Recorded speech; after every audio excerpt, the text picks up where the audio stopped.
എന്നാൽ ഹബീബായ നബി മുഹമ്മദുർ റസൂലുള്ളാഹി സല്ലല്ലാഹു അലൈഹി വസല്ലമ തങ്ങൾ പറഞ്ഞതറിയില്ലേ? മയ്യത്തിന്റെ കൂട്ടത്തിലെ രണ്ടിനും മയ്യത്തുണ്ട്. മയ്യത്തിന്റെ കൂട്ടത്തിലെ രണ്ടിനും മയ്യത്തുണ്ട്. ഈമാനുള്ള വിശ്വാസികളെ എന്താണ് മയ്യത്ത് എന്ന പദം കൊണ്ട് ഉദ്ദേശിക്കുന്നത്? ഒന്നും ചെയ്യാൻ കഴിയാത്തവൻ, എല്ലാം നിശ്ചലമായി പോയവൻ, ഇനിയൊന്നും ചെയ്യാൻ കഴിയൂല, ഇനി ജീവിതത്തിലൊന്നും അധ്വാനിക്കാൻ കഴിയൂല എന്ന് മക്കൾ ഇങ്ങനെ ബാപ്പനെ കുറിച്ചൊന്നും ചെയ്യാൻ കഴിയാത്തവൻ. മക്കളെ കുറിച്ച് ബാപ്പ ഒക്കെ കഴിഞ്ഞു, ശരീരം മുഴുവനും അടങ്ങിപ്പോയി, ഇനിയൊന്നും ചെയ്യാൻ കഴിയൂല എന്ന് ബാപ്പ മക്കളെ കുറിച്ച്, മക്കളുമ്മാനെ കുറിച്ച് പറയുന്നു. ആ സമയത്തെക്കുറിച്ച് നബി സല്ലല്ലാഹു അലൈഹി വസല്ലം തങ്ങൾ പറയുന്നു, ആ മയ്യത്തിന്റെ കൂട്ടത്തില് രണ്ടിനും മയ്യത്തുണ്ട്. ഒരു മയ്യത്ത് മരിച്ചു കിടക്കുമ്പോ ജീവിതത്തിൽ ചെയ്തു വെച്ചിരിക്കുന്ന സൽക്കർമ്മങ്ങളാണ് കാണുന്നത്, ജീവിതത്തിൽ ചെയ്തു വെച്ചിരിക്കുന്ന സുന്നത്ത് നിസ്കാരങ്ങളാണ് കാണുന്നത്, സുന്നത്ത് നോമ്പുകളാണ് കാണുന്നത്, സുന്നത്തായ സദഖകളാണ് കാണുന്നത്. ജീവിതം നിറയെ സൽക്കർമ്മങ്ങൾ ചെയ്ത മയ്യത്ത്, ആ മയ്യത്ത് സൽക്കർമ്മങ്ങൾ കാണുമ്പോൾ സന്തോഷം കൊണ്ട് വിളിച്ചു പറയുന്നു, ഖദ്ദിമൂനി ഖദ്ദിമൂനി, എന്നെയൊന്ന് വേഗം കൊണ്ടുപോകണം, എന്നെയൊന്ന് വേഗം ഖബറിലേക്ക് കൊണ്ടുപോകണം, എന്നെയൊന്ന് വേഗം ഖബറിലേക്ക് എത്തിക്കണം. എന്റെ താഴ്ന്ന ദുനിയാവിലെ കൊട്ടാരത്തിൽ ഇനിയൊരു നിമിഷം പോലും ഞാൻ ഇഷ്ടപ്പെടുന്നില്ല. ഞാൻ ഇഷ്ടപ്പെടുന്നത് ഞാൻ തയ്യാറ് ചെയ്ത സ്വർഗത്തിലെ കൊട്ടാരത്തിലേക്ക് പോകാനാണ്. ഖദ്ദിമൂനി, മക്കളെ എന്റെ മയ്യത്തൊന്ന് വേഗം കൊണ്ടുപോകണേ, ഒന്ന് വേഗം എടുക്കണേ എന്നുറക്കെ വിളിച്ചു പറയുമെന്ന് മുഹമ്മദുർ റസൂലുള്ളാഹി. മനുഷ്യനല്ലാത്ത, ജിന്നുകളല്ലാത്ത ലോകത്തെ സർവ്വജീവികളും ആ ശബ്ദം കേൾക്കുമെന്ന് മുഹമ്മദുർ റസൂലുള്ളാഹി സല്ലല്ലാഹു അലൈഹി വസല്ലം. എന്നാൽ മറ്റൊരിനം മയ്യത്തുണ്ട്. ആ മയ്യത്തിന്റെ അവസ്ഥ എന്താണ്? ആ മയ്യത്തുറക്കെ വിളിച്ച് പറയുന്നു, എന്നെ കൊണ്ടുപോകല്ല, എന്നെ ഖബറിലേക്ക് കൊണ്ടുപോകല്ല, എന്നെ നിങ്ങൾ ഖബറിലേക്ക് കൊണ്ടുപോയാ ഖബറിൽ കിടക്കുമ്പോ സന്തോഷത്തോടെ കിടക്കാൻ, സ്വർഗത്തിന്റെ മാളികകൾ തുറക്കപ്പെടാൻ. ഞാൻ എന്റെ ജീവിതത്തിൽ ഒരമലും സമ്പാദിച്ചിട്ടില്ലല്ലോ, ഒരു സൽക്കർമ്മവും ചെയ്തിട്ടില്ലല്ലോ. ഞാൻ ആ ഖബറിന്റെ ഉള്ളിലേക്ക് എത്തിയാൽ ശിക്ഷിക്കപ്പെടുന്നൊരു ഗതികേട് വരും. മക്കള്, എന്നെ നിങ്ങളെ ഖബറിലേക്ക് കൊണ്ടുപോകല്ല, എനിക്ക് ജീവിതത്തിലേക്കൊന്ന് മടങ്ങിപ്പോകണം, എനിക്കൊന്ന് ജീവിതത്തിലും അതേ ജീവിതത്തിലൊന്ന് സൽക്കർമ്മങ്ങൾ സമ്പാദിക്കണം, എന്നെ ഖബറിലേക്ക് കൊണ്ടുപോകല്ല. ഒരു കൂട്ടം മയ്യത്ത് വിളിച്ചു പറയുമെന്ന് മുഹമ്മദുർ റസൂലുള്ളാഹി. ചോദിക്കട്ടെ, ഈമാനുള്ള വിശ്വാസികള്, നമ്മുടെ മക്കൾ വന്നിട്ടൊന്നും ചെയ്യാൻ കഴിയാത്ത ബാപ്പയാണിത്. ബാപ്പന്റെ ജീവിതം മുഴുവനും കഴിഞ്ഞുപോയി, സമ്പാദിക്കേണ്ട സമയം അവസാനിച്ചു പോയി. നമ്മളെ ബാപ്പ വന്നിട്ട് മോനിക്കല്ല കൊടുത്ത അവസരം തീർന്നുപോയി. ആ സമയത്ത് നമ്മളെ കുറിച്ച് ഇങ്ങനെ പറയുമ്പോ കയ്യിലൊരമലുമില്ലാത്തവരായി, കയ്യിലൊരു സൽക്കരവും ഇല്ലാത്തവരായി റബ്ബിന്റെ മുമ്പിൽ നിൽക്കുന്നൊരു ഗതികേട് വന്നാൽ ആ ഒരവസ്ഥയെ ഓർമ്മിച്ചിട്ടാണ് സയ്യിദുനാ അബൂബക്കർ സിദ്ദീഖ് റളിയല്ലാഹു അൻഹു നബി സല്ലല്ലാഹു അലൈഹി വസല്ലം തങ്ങൾ പറഞ്ഞില്ലേ, ലൗ തഅലമൂന മാ അലമു ലബകൈതും കസീറാ വലളഹിഖതും ഖലീലാ. ഞാൻ അറിഞ്ഞതുപോലെ നിങ്ങൾ ആഖിറത്തെക്കുറിച്ച് അറിഞ്ഞിരുന്നെങ്കിൽ, ഞാൻ ഉറപ്പിച്ചതുപോലെ നിങ്ങൾ പരലോകത്തെ ഉറപ്പിച്ചിരുന്നെങ്കിൽ, ലൗ തഅലമൂന മാ അലമു ലബകൈതും കസീറാ വലളഹിഖതും ഖലീലാ. വളരെ കുറച്ചല്ലാതെ നിങ്ങൾ ചിരിക്കൂല, ധാരാളം നിങ്ങൾ ജീവിതത്തിൽ കരയുമായിരുന്നു.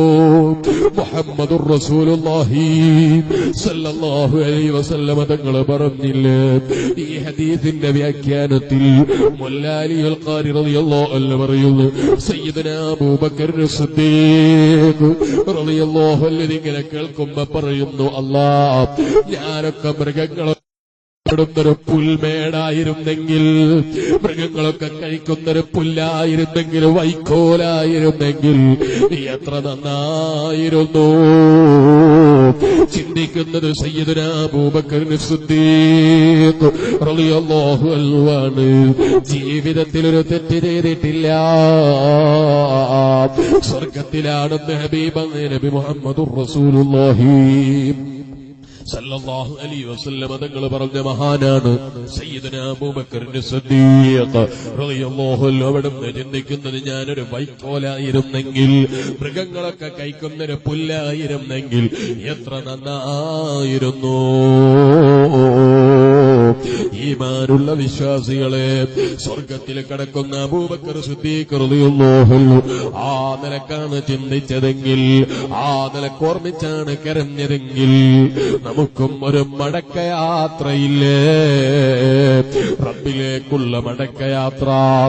ആ മടക്കയാത്രയ്ക്ക് തിരിച്ചു വരവില്ലാത്ത യാത്ര. ആ യാത്രയെക്കുറിച്ച് നിങ്ങൾ ആലോചിച്ചിട്ടുണ്ടോ? ഈ പാവപ്പെട്ടവൻ ചിന്തിച്ചിട്ടുണ്ടോ? ആ യാത്രക്ക് വല്ലതും സമ്പാദിച്ചിട്ടുണ്ടോ? ഹബീബായ നബി സല്ലല്ലാഹു അലൈഹി വസല്ലം തങ്ങളുടെ പ്രിയപ്പെട്ട മകൾ ഹുസൈൻ റളിയല്ലാഹു അൻഹു, എന്റെ പ്രിയപ്പെട്ട മകൾ സൈനുൽ ആബിദീൻ റഹ്മത്തുള്ളാഹി അലൈഹി തങ്ങൾ പറഞ്ഞില്ലേ, ഫസഅതി ഖലീലും മാ അറാഹു മബ്ലഗി അൽസാദി യബ്കിയം ലിബദി മസാഫതി. എന്റെ ജീവിതത്തിലെ വഴിയോരത്തുള്ള യാത്രകൾ ഒരുപാട് കഴിഞ്ഞുപോയി. എനിക്കെന്റെ രാജാവായ റബ്ബ് കണക്കാക്കി ആയുസ് ഒരുപാട് കഴിഞ്ഞുപോയി. പക്ഷേ ഫസാദി ഖലീലും മാ അറാഹു മബ്ലഗി അൽസാദി യബ്കിയം ലിബദി മസാഫതി. അറ്റമില്ലാത്ത യാത്ര, നിലച്ചു പോകാത്ത യാത്ര, എന്നും ജീവിക്കുന്ന സന്തോഷമുള്ള സ്വർഗലോകത്തുള്ള ജീവിതം, ആ ജീവിതത്തിലേക്ക് ഞാനൊന്നും കൊണ്ടുവന്നില്ലല്ലോ. ഫസാദി ഖലീലും മാ അറാഹു മബ്ലഗി. ഞാൻ എന്റെ ജീവിതത്തിൽ ആഖിറത്തിലേക്ക് സമ്പാദിച്ചത് വളരെ കുറവാണല്ലോ. أتيت بأعمال القباح الرديئة وما في الورى خلق الجنك جنايتي. ബഹുമാനപ്പെട്ടവരെ പറയുന്നു, ഞാൻ കൊണ്ടുവന്ന അമലുകൾ വളരെ മോശമായ അമലുകൾ. പൂർണ്ണമായ ഒരൊറ്റ അമല് ഞാൻ കൊണ്ടുവന്നിട്ടില്ല. ആരാണ് പറയുന്നത്? ദിവസവും ആയിരക്കണക്കിന് സുന്നത്ത് റകഅത്ത്, ആയിരക്കണക്കിന് റകഅത്ത് സുന്നത്ത് നിസ്കരിച്ച മഹാൻ പ്രിയപ്പെട്ട ഹബീബായ നബി സല്ലല്ലാഹു അലൈഹി വസല്ലം തങ്ങളുടെ പ്രിയപ്പെട്ട പേരക്കുട്ടിയായ സൈനുൽ ആബിദീൻ റഹ്മത്തുള്ളാഹി അലൈഹി തങ്ങൾ പറയുന്നത്, അതൈതു ബിഅമാനിൽ ഖിബാഹിൽ റദീഅതി വമാ ഫിൽ വറാ ഖൽഖുൽ ജനാക ജിനായതി. എന്നെപ്പോലെ കുറ്റങ്ങൾ ചെയ്ത റബ്ബിന്റെ മറ്റൊരടിമയില്ല. എന്തൊരു തവാളുള്ള വാചകമാണ് ഇവിടുന്ന് പറയുന്നത്. ഇതിങ്ങനെ ആവർത്തിച്ച് പറഞ്ഞുകൊണ്ടിരിക്കേ സൈനുൽ ആബിദീൻ റഹ്മത്തുള്ളാഹി അലൈഹി തങ്ങൾ കഅബത്തിന്റെ അടുക്കൽ ബോധം നഷ്ടപ്പെട്ട് വീണുപോയി. ഇതല്ലേ മഹാന്മാരുടെ ചിന്ത, സാലിഹീങ്ങളുടെ ചിന്ത. അവരാഖിറത്തിലേക്ക് എത്ര സമ്പാദിച്ചിട്ടും അവര് പറയുന്നത് ഫസാദി ഖലീലുൽ, എന്റെ കയ്യിലുള്ളത് യാത്രക്ക് കൊണ്ടുപോകാനുള്ള ചരക്കുകൾ വളരെ കുറവാണ്. യാത്രക്ക് ആഖിറത്തിലേക്ക് എത്തിയാൽ കൊണ്ടുപോകാനുള്ള ഞങ്ങളുടെ ലഗേജ് വളരെ കുറവാണ്. ഇത് ചിന്തിച്ച് കരയുന്നു അവർ. നമ്മളോ ദുന്യാവിലൊരു ചെറിയ വിഷമം വരുമ്പോ നമ്മൾ കരയാത്ത സമയമില്ല, നമ്മൾ ദ്വാ ചെയ്യിപ്പിക്കാത്ത ഉസ്താദുമാരില്ല, തങ്ങന്മാരില്ല. എല്ലാ സ്ഥലത്തും നമ്മൾ എത്തിപ്പോയി, എല്ലാവരോടും ദ്വാ കൊണ്ട് വസിയത്ത് ചെയ്തു പോയി. പക്ഷേ നമുക്ക് ആഖിറത്തെ കുറിച്ച് ചിന്തിച്ചിട്ട് ഒന്ന് ദ്വാ ചെയ്യിപ്പിക്കാനോ അതിനുവേണ്ടി പ്രവർത്തിക്കാനോ നമുക്ക് നേരം കിട്ടുന്നില്ല. ദുന്യാവുണ്ടാക്കുന്ന വിഷയത്തിലോ നമ്മളൊരു സ്ഥലത്ത് പോലും പിന്നോട്ടല്ല.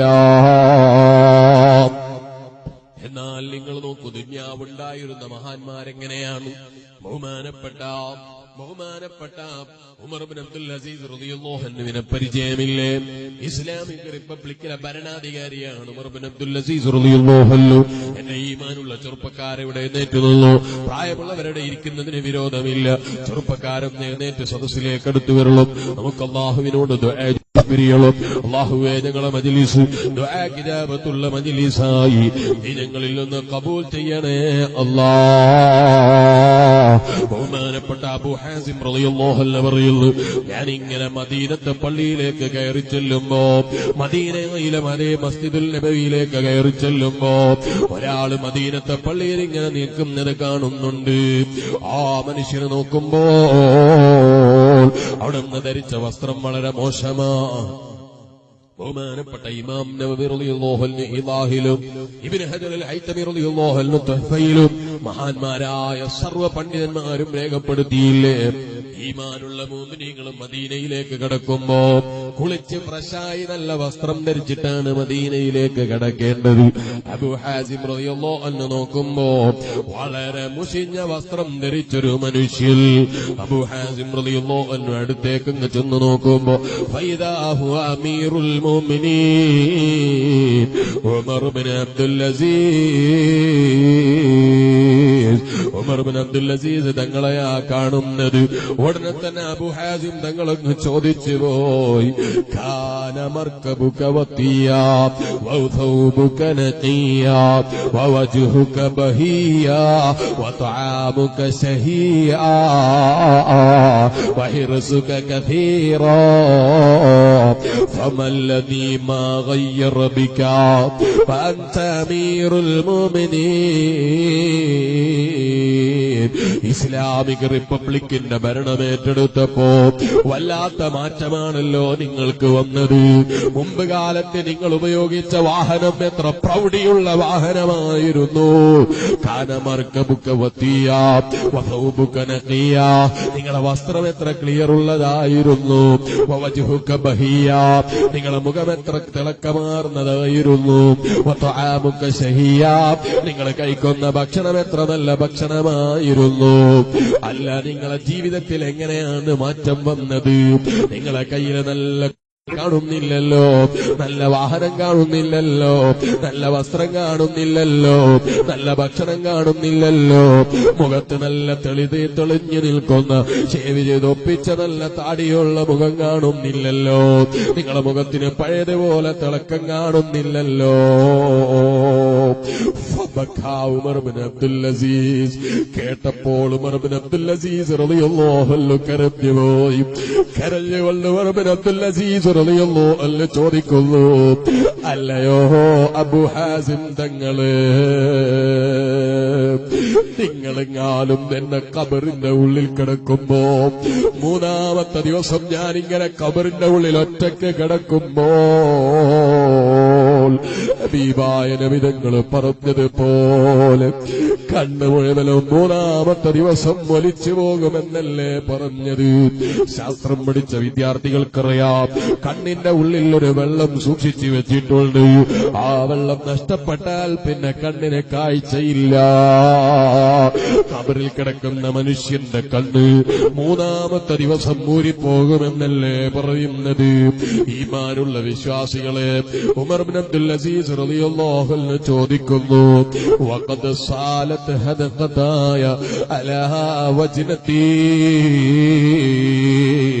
എന്റെ കവിൾത്തടത്തിലൂടെ എന്റെ കണ്ണങ്ങൊലിച്ചു പോയാൽ വൽസഖബത്നി വജറത്തിദ്ദീദാനു ഫീ ബദനി, ഖബറിന്റെ ഉള്ളിൽ കിടക്കുമ്പോ മൂന്നാമത്തെ ദിവസം എന്റെ വയറ് പൊട്ടിയിട്ട് എന്റെ റബ്ബ് ലോകത്ത് ജീവിക്കുമ്പോ അഹങ്കാരിയാണ് എന്റെ ശരീരത്തിൽ എന്റെ അഹങ്കാരത്തിന് മുഴുവനും ചോദ്യം ചെയ്യുന്ന നിലക്ക് എന്റെ വയറിൽ അല്ല എത്ര നജസിനെയാ സൂക്ഷിച്ചു വെച്ചത്. ഒരാളെ മുമ്പിലും വഷളാക്കാതെ, ഒരാളെ മുമ്പിലും കാണാത്ത നിലക്ക് എത്ര ഭദ്രമായിട്ടാണ് റബ്ബ് സൂക്ഷിച്ചത്. ആ റബ്ബ് ഖബറിന്റെ ഉള്ളിലെത്തുമ്പോ അല്ലാഹനെ സ്നേഹിക്കാത്ത അടിമകളാണെങ്കിൽ വൽസഖബത്നി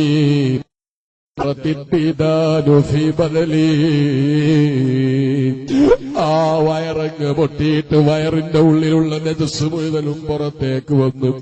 പുഴുക്കളിങ്ങനെ ശരീരത്തിൽ നിന്ന് എന്തൊന്നൊരു ഗതികേടെങ്ങാനും എന്റെ ജീവിതത്തിൽ വന്നാൽ അബൂ ഹാസിം തങ്ങള് നിങ്ങൾ എന്നെ ഇന്ന് ആക്ഷേപിക്കുന്നതിനാൽ ഇന്നത്തെ ദിവസം നിങ്ങൾ എന്നെ ആക്ഷേപിച്ച് സംസാരിക്കുന്നതിനേക്കാൾ കഠിനമായ നിലക്ക് ഖബറിന്റെ ഉള്ളിൽ ഞാൻ ഇങ്ങനെ പ്രയാസം അനുഭവിക്കുന്നത് കാണുമ്പോ ദുന്യാവിലെ പത്രാസുമായി നടന്നിട്ടില്ലടോ നിനക്ക് ഈ ഗതികേട് വന്നതെന്ന് ഖബറിന്റെ ഉള്ളിലുള്ള സമയത്ത് നീ എന്നോട് ചോദിച്ചാൽ, അബൂ ഹാസിം തങ്ങളെ നിങ്ങൾ എന്നോട് ചോദിച്ചാൽ എനിക്ക് മറുപടി പറയാനില്ലല്ലോ. ആ ഖബറിലേക്ക് പോകുന്നതിന്റെ മുമ്പ് ഞാനൊന്ന് നന്നാകണം.